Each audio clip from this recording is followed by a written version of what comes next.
বিশ্বকাপের পর মুখে সার্জারি আর চেনাই যাচ্ছে না ভিনিসিয়াসকে। একই অবস্থা ব্রাজিল তারকার। দেখুন আসলে কি হয়েছিল। একই হলো ভিনিসিয়াস জুনিয়রের। বিশ্বকাপ শেষে নিজের চেহারা বদলে ফেললেন ব্রাজিলের তরুণ উইঙ্গার ভিনিসিয়াস।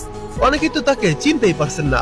জানা গিয়েছে ইউরোপে ছুটি কাটিয়ে ব্রাজিলে ফিরেই একটি চীন হারমোনাইজেশন করিয়েছেন রিয়াল মাদ্রিদ এই তারকা।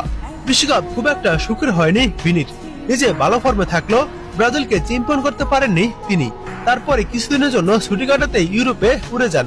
দেশে ফিরে গুহাইনিয়ার একটি ক্লিনিকে এই বিশেষ সার্জারি করিয়েছেন ভিনিসিয়াস।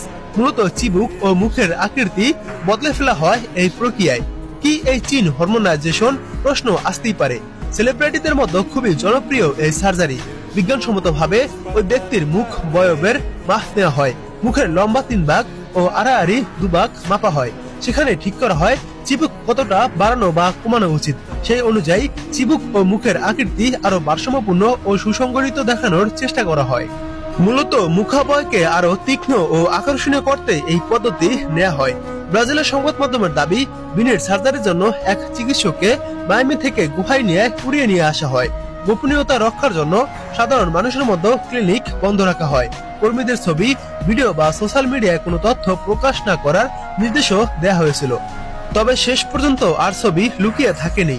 নেট দুনিয়ায় ভিনির ছবি আসতেই অবাক ফুটবল ভক্তরা। আপনি কি অবাক হয়েছেন? অবশ্যই ভিনির এই পরিবর্তন নিয়ে কমেন্ট করে জানাবেন।